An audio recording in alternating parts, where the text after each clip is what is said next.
Olá, meu nome é Sofia Novaes, sou aluna do segundo ano A do Colégio da Copec e hoje irei realizar a leitura do meu desafio de história. Olá pessoal, meu nome é Ortodente e eu sou uma escova de dente. Hoje irei contar para vocês um pouco sobre a primeira parte do governo de Getúlio Vargas, que foi dividida em 3 períodos: o governo provisório, que durou de 1930 a 1934, o governo constitucional, que durou de 1934 a 1937, e o Estado Novo, que durou de 1937 a 1945.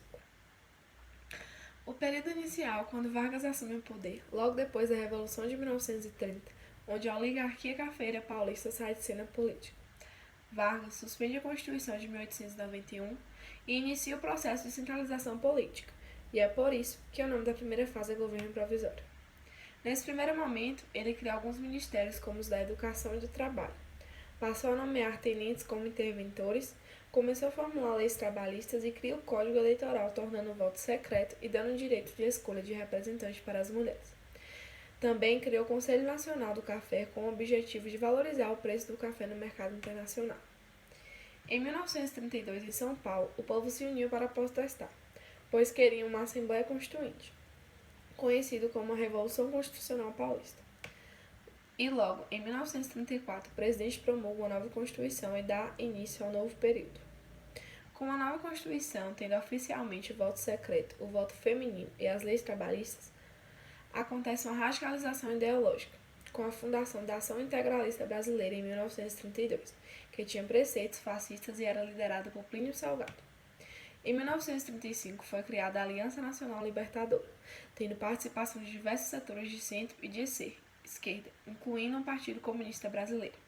Ocorreu também uma tentativa de golpe comunista, chamada de Intentona Comunista de 1935, onde foi facilmente controlada pelo governo e não obteve sucesso.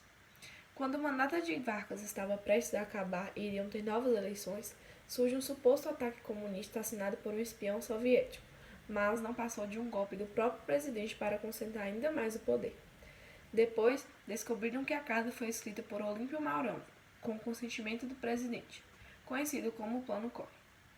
Vargas estava consolidando o poder, concentrando ainda mais tudo em suas mãos.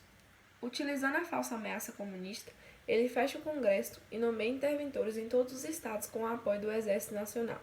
E desse modo, com o golpe de Estado e o apoio popular, que ele se mantém no poder por mais 8 anos, dando início ao governo ditatorial, conhecido como Estado Novo. Pode-se dizer que essa é uma ditadura personalista, pois a legitimidade do seu governo é por meio da personalidade de Vargas, a pessoa em si, uma vez que todos os partidos políticos estavam na ilegalidade, e Vargas consegue a legitimação da sua figura por meio da criação do Departamento de Imprensa e Propaganda, ADIP, decretando a censura no país e assumindo o controle dos meios de comunicação, e fazendo a propaganda do seu governo.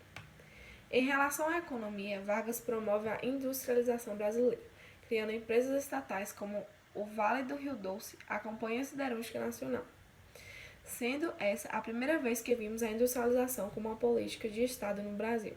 E para esse projeto dar certo, era necessário Vargas mediar os conflitos entre os trabalhadores e os empresários, sendo um dos motivos para ele criar a consolidação das leis do trabalho.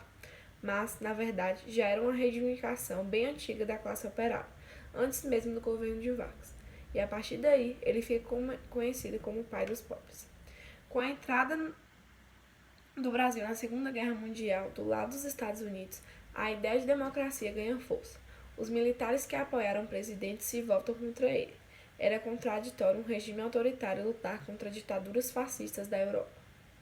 Com a pressão de alguns setores da sociedade, a criação e o retorno de alguns partidos, a oposição de Vargas chega ao auge. Ele sofre um golpe militar em 1945 para garantir a realização das eleições. E Eurico Gaspar Dutra, que havia ameaçado contar para todos sobre o Plano Collor, foi eleito presidente do Brasil, tendo o fim da primeira parte do governo de Vargas. Obrigada.